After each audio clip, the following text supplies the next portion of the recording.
Hey, everybody. My name's Aaron, and I just wanted to take a couple of minutes to talk about uh, opening a non-congregate shelter down in San Bruno.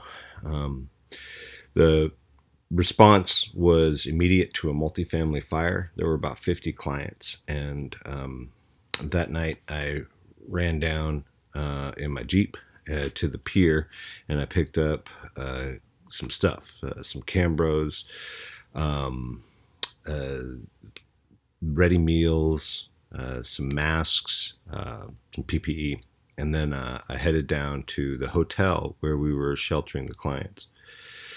And the first thing that happened was I met the DPM there, and I met DHS and Rita and Colleen, respectively. You probably know them intimately. If you haven't, if you haven't had a chance, make sure to, once this is all over, get to the institute and meet Rita and Colleen. They're amazing people and hugely responsible for the success of the operation. Once we got all set up and we were able to get the room secured, then we started screening the clients as they came in out of their cars and came from the DAC hall. The check-in process was really limited. This is nothing like the check-in process for a congregate shelter. This is like people coming in. Hey, did you get? You are assigned to this room. You've got all your people and taking down the information. All of the information that you would normally take down on a sign-in sheet. See, I didn't have I didn't have a shelter trailer or even a shelter kit with me. I literally just showed up. And I think normally we would have those things. But it worked out pretty well for me because that's when I established my Excel sheet. My Excel sheet that I started at the moment that the shelter opened was instrumental to documentation throughout the 11-day period of the shelter. And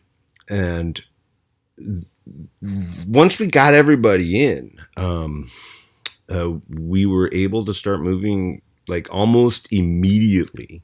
We were starting to orient ourselves towards our clients' recovery. We were very much in the response mode, right? Like it's still the night of the fire, right? But one of the major concerns during this operation was that it was Ramadan and a huge portion of the population was Muslim and was fasting. And so food was a concern. So that night I got the hotel to release a couple of omelets, and they were frozen omelets and they needed to be microwaved. And so I microwaved some omelets, and I grabbed some snacks and I put it and I wrapped it all up as a breakfast. And I took it up like in the middle of the night for them to eat. The clients were not super happy about this first meal, having broke their fast to a burning house and then being whisked off to a shelter. But we were able to provide a culturally sensitive meal as requested. From that poor fare forward, the halal meals got much better. But that was by far one of the greatest challenges of this particular sheltering operation, was that of my 55 clients, 21 were Muslim and were observing Ramadan and fasting from sunrise to sunset, and so didn't fit into my normal meal schedule. And so meals had to be prepared, first of all, with culturally appropriate foods, but also for the breakfasts and lunch, they needed to be prepared in a way that could be dropped and kept in the rooms. Fortunately, the rooms had refrigerators. So I want to just briefly, I know I'm going on, but I want to briefly go over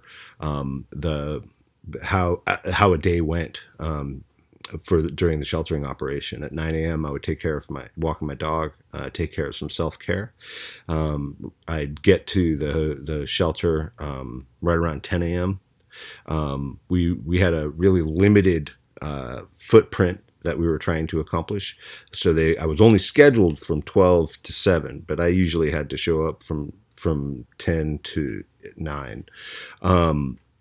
The snack drop was I'd grab 3 snacks and I'd throw them in a wagon, and I'd take them up to each of the rooms using my Excel sheet on my phone to know how many clients are in each room, and I drop 3 snacks to each client, just like in a normal sheltering operation.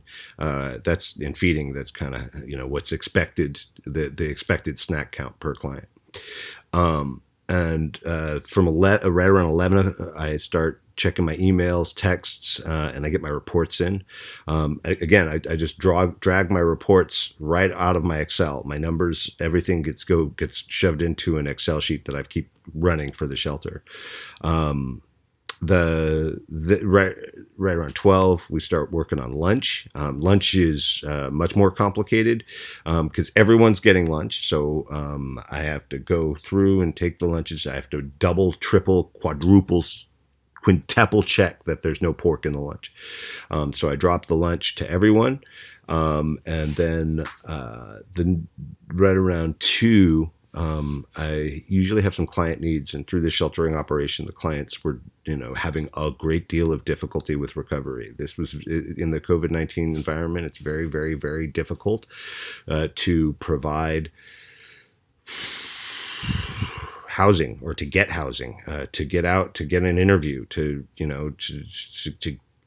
get set up. So the clients were really struggling with with getting their footing and getting whole. So I would see what I could do to meet their client needs, to connect them with their caseworkers, etc. And I would clean. Oh my gosh, I had a beautiful love affair with Clorox wipes, and me and Clorox wipes. And I'd constantly just be wiping everything down. And right around 4, some more self-care. I do transcendental meditation, so I take that opportunity to meditate. At 5, I usually deal with the crisis of the day, and there was a crisis every day. Whether it's UDM coming in, a bunch of unsolicited donations coming in from one of the client's churches, which we don't accept. We don't accept it. And in a COVID-19 environment, we can't accept it. Visitors, or there's always some kind of crisis that goes on, and you gotta just deal with a smile, get to yes. Cover your face, always covered. Keep your distance, and make sure that everything's clean. So by 6, I've got my first dinner drop. This is going to go to some of my clients, not the ones who are fasting, and even so, I tried to express the need for it to not be pork, because if I have any extras, some clients, some of my Muslim clients were not observing Ramadan. Some were, not all of them were, and it's a real sensitive issue. But they would very much appreciate like the any extras that I might have of the good food that they wanted, right? At 8 o'clock, I did receive a halal meal from a partner, the Yassine Foundation, and they were phenomenal. They were absolutely phenomenal, and totally like an improvisational partnership, and just an amazing group. Breaking the fast was that moment right around 8 o'clock when the sun went down, that was one of the hardest moments of the day, not because of any antagonism at all. But if you can imagine people who'd been fasting, who haven't eaten since sunrise, when the food arrives, they're a little interested, and so social distancing became the watchword. But by the end, it was great because I had a lot of buy-in from the community, and so they would be wearing masks and wearing gloves. They were still starving, still hungry, but they would observe and they would help, and I needed the help because I was alone. Like in a non-congregate shelter in a COVID-19 environment, our light footprint means that the shelter manager is going to be alone a lot of the time. And then around 9 o'clock, I would head home. So, that recovery portion where we're getting people where we're trying to get towards recovery, where we're trying to work on getting people so that they have what they need to get out of the shelter, and all we're doing is sheltering and providing that assistance. That whole period is very challenging, but it's also one of the most rewarding deployments I've ever had.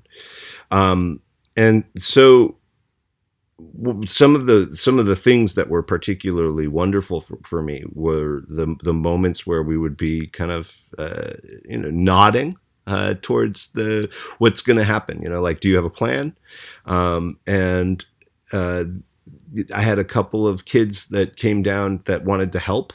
And so we did like these nightly classes about safe food handling where we wore gloves and we did masks, and then one of my favorite parts was going around room to room and then demonstrating these disposable thermometers that we have so that they can be prepared and keep their family safe from COVID-19, to keep a good idea on health. Not that a thermometer is going to protect you against COVID-19, just that it might give you a little warning about a situation if and that you might need medical advice. Finally, I had these coloring books, these fire safety coloring books, and a couple of other donated coloring books that I was able to give to the kids to keep them distracted during the day, to keep them working. And so the best part of the whole thing was this unicorn that I got. Right, the kids, they drew me this unicorn, and it was absolutely amazing. They colored it in for me, and it really, I don't know, it's amazing. So we would do these things as people were checking out of the shelter. I call them social distancing hugs, because I'm a big hugger with the clients, but not in this environment. So we would stand and we would wrap our shoulders around and would squeeze in place. We'd give ourselves big hugs in place, but close, distant from each other.